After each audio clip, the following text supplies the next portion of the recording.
देखिए, एनडीए की सरकार डर का माहौल पैदा किया है, उसको अमल कर रही है और लोगों को आज भी डरा रही है।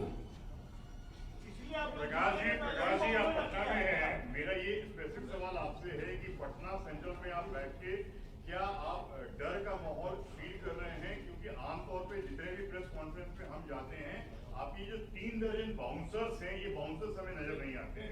ये पहली बार ऐसा दिख रहा है कि इतने सारे बाउंसर्स, इनकी जरूरत क्या है आपको यहाँ पर? इनको क्यों आप लोगों ने डिप्लॉय किया हुआ है?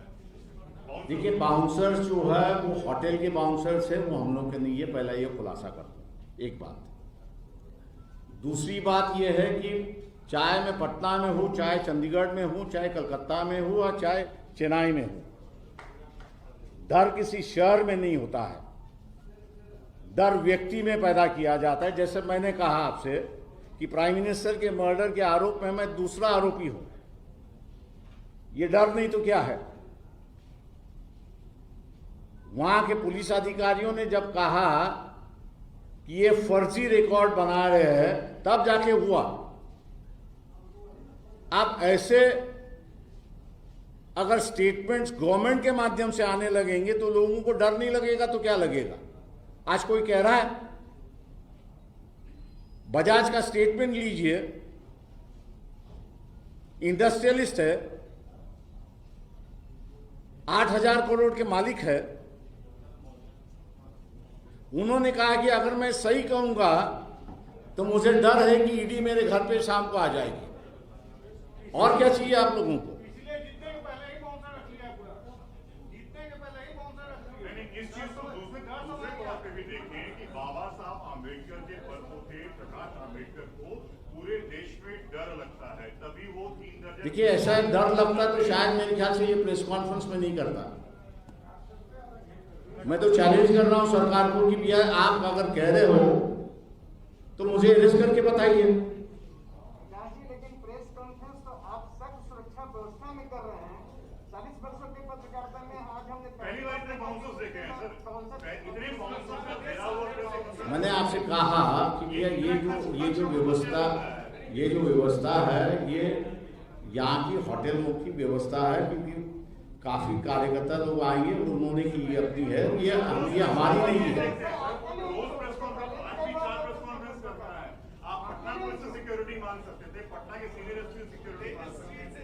ये तेजस्वी यादव हो, कुछ चीफ मिनिस्टर हो, इतने सिक्योरिटी लेके नहीं चलते जितना कि डर का माहौल आप पटना में दिखा रहे हैं इन बाउंसर्स के सहारे। नहीं, बाउंसर्स के सहारे को डर का माहौल नहीं बता रहा हूँ। मैं आपसे कह रहा हूँ कि भैया जिन लोगों को अपनी बात कहनी है वो कह नहीं रहे हैं। उसकी वजह यह है कि यहाँ पुलिस इस्तेमाल किया जा रहा है, सीबीआई इस्तेमाल किया जा रहा है, ईडी इस्तेमाल किया जा रहा है, एनआईए इस्तेमाल किया जा रहा है। उसका डर है, इसको एड्रेस नहीं किया जा रहा। एक पे कमीशन जो है बनेगा, मेरे ख्याल से उसके माध्यम से जो है इसको एड्रेस किया जा सकता है। और परमानेंसी की जो बात है, मेरे ख्याल से वो यहाँ पर इंट्रोड्यूस करके एक वर्क को जो है वो हम लोग एक विश्वास यहाँ पर दिला सकते हैं। जहाँ तक बिहार की राजनीति है, वो समाज की राजनीति में बटा हुआ है। हम लोग ये चाहते हैं कि इंसानियत की राजनीति यहाँ पे शुरुआत हो, वंचित की राजनीति यहाँ पर शुरुआत हो। लोहार है, नाई है, कुम्हार है, छोटे समाज जो है कि जो अपनी पहचान बनाने में लगे हुए हैं, पहचान बननी चाहिए करके ऐसा लग रहा है। लेकिन धार्मिक राजनीतिक पार्टी हो, चाहे वो बीजेपी हो चाहे वो कांग्रेस हो, इनको रिकॉग्नाइज करने के लिए तैयार नहीं है।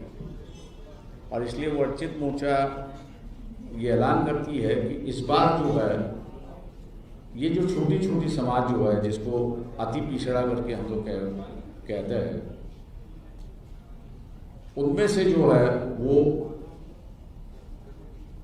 उम्मीदवारी के रूप में, कैंडिडेचर के रूप में खड़े दिखाई देंगे। हम लोग जीते या हारे इससे कोई मतलब नहीं करते, क्योंकि पॉलिटिकल पार्टी का एक जिम्मेदारी होती है कि हर पॉलिटिकल पार्टी जो है वो हर समाज को अपने साथ में ले जाए। जो अपने विचारधारा से चलती है वो उसको साथ में ले जाए और उसको जो है वो कैंडिडेचर दे के उसकी एक रिकॉग्नाइज करे। कैंडिडेचर देने के बाद जीतना या हारना मैं समझता हूँ वोटरों की बात है, तो वोटर फैसला करे कि इसको असेंबली में भेजना है या नहीं भेजना है। ये जो पहले से ही पॉलिटिकल पार्टी के सिस्टम के अंदर जो चर्चा चलती है कि इनको अगर हमने वोट दिया, कैंडिडेचर दिया, तो इनके साथ में कितने लोग आएंगे, ये जो एक चर्चा चलती रहती है उसको हम लोग को तोड़ना चाहते हैं। सामाजिक तौर से इंसानियत की राजनीति चले, इसको हम लोग आगे बढ़ाना चाहते हैं। उसकी जात और उसकी समाज और उसकी संख्या ये राजनीति का मुद्दा ना बने, लेकिन उसकी काबिलियत जो है वो काबिलियत की राजनीति का मुद्दा बने, इसको ही हम लोग आगे बढ़ाना चाह रहे हैं। आखिरी बात मैं यहाँ पर आपके सामने और फिर सवालों के लिए मैं खुला करूँगा। ये जो डर की राजनीति इस देश में शुरुआत हो चुकी है। आरएसएस बीजेपी ने जो एक डर की राजनीति इस देश में निर्माण की है कि कोई भी बातचीत करने के लिए तैयार नहीं है। किसी को ईडी की नोटिस भेजी जाती है, किसी को इनकम टैक्स की नोटिस भेजी जाती है, किसी को सीबीआई के माध्यम से डराया जा रहा है, किसी को एनआईए के माध्यम से यहां पे डराया जा रहा है। ये डर की राजनीति जो है वो इस देश को पूरी तरह से खोखला बना रही है। मैं अगर आंकड़ों में अगर बात करूं, जिसकी मिनिमम फाइनेंशियल 500 करोड़ की जो प्रॉपर्टी है,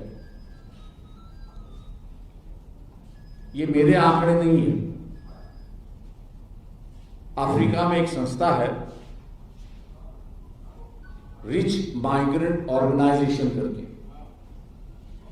आप वेबसाइट पे जाइए, आपको इसकी पूरी आंकड़े मिल जाएंगे। करीब करीब 2014 से लेके आज तक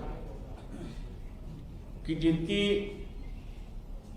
500 करोड़ की मालमत्ता है, मतलब जिसकी प्रॉपर्टी है, 75,000 फैमिली भारत से बाहर माइग्रेट हो चुके हैं। तो इसका मतलब यह है कि वो अपने प्रॉपर्टी के साथ माइग्रेट हो रहा है। जो इन्वेस्टमेंट यहां पर कर रहा था, और हम लोग ये कह रहे हैं कि भी यहां अनएम्प्लॉयमेंट क्यों बढ़ रहा है, यहां पर जो लागत होनी चाहिए वो लागत क्यों नहीं हो रही है।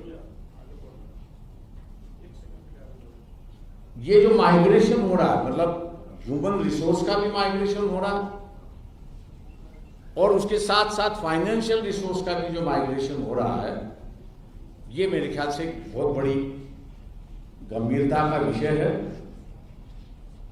ना इस विषय को कोई पार्लियामेंट में उठा रहा है और ना कहीं इसकी चर्चा कहीं हम लोग को मिलती है।